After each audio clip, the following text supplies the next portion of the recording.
매력적인 눈빛 하나로 90년대 가요계를 평정했던 가수 김완선. 파격적인 춤과 화려한 퍼포먼스로 톱가수의 반열에 올랐지만 그녀에게는 늘 꼬리표처럼 따라다니는 루머가 존재하고 있습니다. 김완선 씨의 3과 5에 대해 준비했습니다. 이와 연관된 김완선 남편, 김완선 결혼 이혼 등의 루머도 살펴봅니다. 가수 김완선 프로필. 데뷔 초 한국의 마돈나였다. 김완선 나이 47세로 예술가 집안에서 태어나 어릴 때부터 노래자랑에 나가며 춤과 노래에 재능이 있었던 김완선은 당시 엔터테인먼트 사업을 하고 있던 이모 한백희 씨에 의해 가수로서의 삶을 시작하게 됩니다. 언젠가 인터뷰에서 3년 넘게 사람도 만나지 않고 오직 노래, 춤 연습에만 열중했다고 하죠. 참고로 김완선 이모 한백희 씨는 가수 인순이를 키운 분이며 이때부터 김완선은 어머니와 헤어지고 이모와 살게 되죠. 혹독한 연습생 끝에 어느 정도 실력이 되자 인순이 백댄서로 활동을 시작했습니다. 그리고 1986년 오늘 밤이란 노래로 17살의 나이로 데뷔를 하게 되죠. 데뷔 초부터 강렬한 무대로 큰 사랑을 받았습니다. 그 후로도 김완선은 리듬 속의 그 춤을 삐에로는 우릴 보고 웃지 등을 히트시키며 10년 가까이 톱스타로 군림하여 대한민국 최고의 여성 댄스 가수로 자리 잡게 됩니다. 한국의 마돈나로 불리며 김완선 책받침만 해도 엄청나게 팔렸다고 하죠. 여자 가수 중 유일하게 100만 장이 넘는 앨범 판매 기록을 기록했다니 당시 김완선 인기에 대해서는 더 말할 필요가 없겠습니다. 김완선 돌연 은퇴 선언, 기획 은퇴였다. 그랬던 그녀가 1992년 돌연 은퇴 선언을 하게 됩니다. 당시 김완선 씨는 가수 인생의 전성기로 돈도 많이 벌었을 텐데 왜 이런 선택을 했을까요? 김완선 은퇴 당시 나이 22살, 23살이었습니다. 이모 한백희 씨는 김완선 데뷔 초부터 세계까지는 아니더라도 아시아 진출을 목표로 하였죠. 이에 홍콩, 대만 등에서 가수, 영화와 관련된 일을 계획하고 있었다고 합니다. 왕가위 감독과도 연락이 됐을 만큼 진척이 있었다고 하는데요. 한백희는 김완선이 단지 한국에서 방송을 중단하고 해외에서 활동하는 것에 뭔가 임팩트가 부족했다고 생각했나 봅니다. 그래서 은퇴라는 일종의 노이즈 마케팅 전략을 펼친 것이죠. 물론 김완선 씨는 이에 반대했다고 합니다. 하지만 당시 이모 한백희는 김완선 부모님에게 빚이 있었는데 은퇴를 한 후 계약금을 받으면 부모님에게 진 빚을 갚겠다는 설득에 계약서에 사인을 하게 된 것입니다. 나도 처음엔 은퇴가 너무 극단적인 것이라 동의하지 않았지만 이모는 기획 은퇴를 종용했다. 팬들에게 거짓말을 해야 했던 상황이 너무 괴로워서 눈물을 흘렸다. 그렇게 은퇴를 선언한 후 김완선은 대만과 홍콩에서 활동하게 됩니다. 엄청난 성공을 거두지는 못했지만 그래도 한국 가요계에 대한 좋은 인상을 심어주기에는 충분했죠.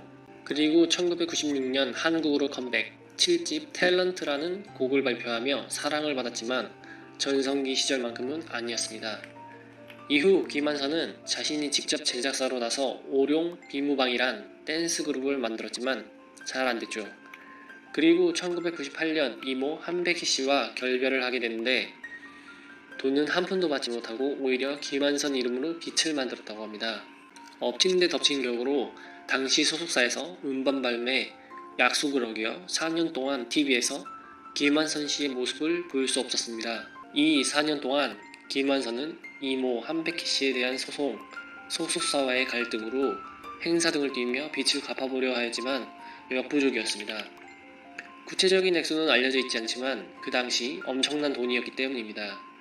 2002년 S, 쉐리 댄스와 리메이크 음반 역시 큰 성공을 거두지 못했기에 결국 2003년 김완선은 누드 화보를 띠게 된 것이죠. 참고로 1992년에는 대통령 선거가 있었는데 이때의 이야기 역시 김완선과 정주영의 루머가 터무니없다는 것을 잘 알려줍니다. 이미 20년도 훨씬 지난 일이니 시시콜콜 따질 필요는 없지만 사람들의 선입견과 달리 김완선은 대선 때 다른 진영에 섰죠. 아무튼 김완선은 누드 화보로 받은 2억 원과 이런저런 행사와 축제를 뛰면서 버는 돈으로 빚을 어느 정도 막는데 2006년 큰 충격을 받게 됩니다. 바로 병상에서 투병을 하던 이모 한백희 씨의 별세였죠. 이미 결별을 한 상태였지만 이모란 존재는 김한선에게 절대적이었습니다. 게다가 마지막까지 화해를 하지 못했기에 김한선의 충격은 더 컸습니다. 결국 3년 동안 하와이로 떠나서 뒤늦은 공부를 하게 됩니다. 그냥 외국에 오래 있고 싶었는데 당시 방법이 학생 비자밖에 없더라고요. 9.11 사건 이후부터 학생 비자로 간 사람들이 꼭 학교를 가야 한대요. 그래서 학교를 다니게 되었는데 전 제가 새벽 6시에 일어나는 아침형 인간으로 살 줄은 정말 몰랐어요. 한 1년간 화창한 날씨 아래서 아름다운 자연을 보며 사니까 억울함, 원망, 분노 같은 부정적 감정이 옅어졌어요. 마음의 상처들이 치유가 된 것이죠. 우울증이 있는 분들에게 햇볕과 하늘을 보며 지내기를 권해요. 결국 이모가 돌아가시기 전에 화해를 하지 못했어요. 어떤 사람이 고민이나 원망, 분노 없이 한 평생을 살겠어요.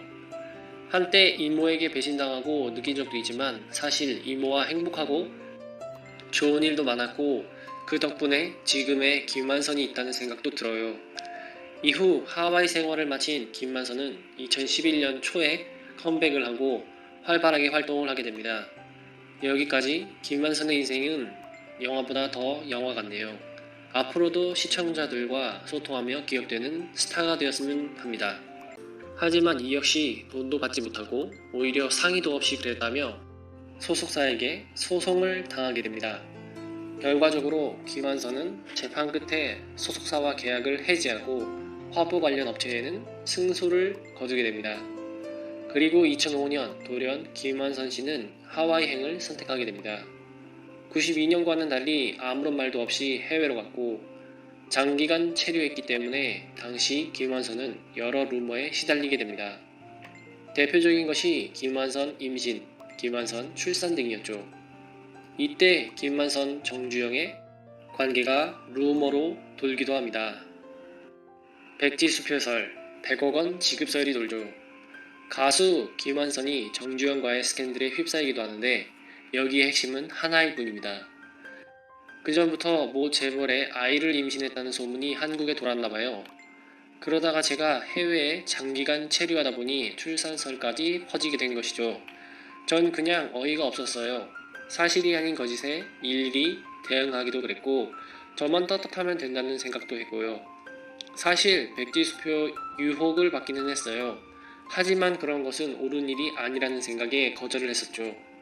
약 10년간의 시간차가 있는 이 사건들에서 김한선의 가치관을 엿볼 수 있습니다. 먼저 만약 김한선이 정말 백지수표를 받았다면 훗날 이모의 빛으로 그렇게까지 빛에 쪼들리다가 누드 화보까지 촬영을 하지는 않았을 것 같네요. 또한 만약 김한선이 스폰서의 돈을 받는 경험을 했다면 삶의 경제적인 위기가 찾아올 때마다 기존의 방식으로 위기를 극복했을 겁니다. 성매매 여성들이 그 생활에서 쉽게 빠져나오지 못하는 것은 쉽게 돈을 버는 방법을 알게 되면서 삶이 수동적으로 변하게 되기 때문이죠. 하지만 김한선의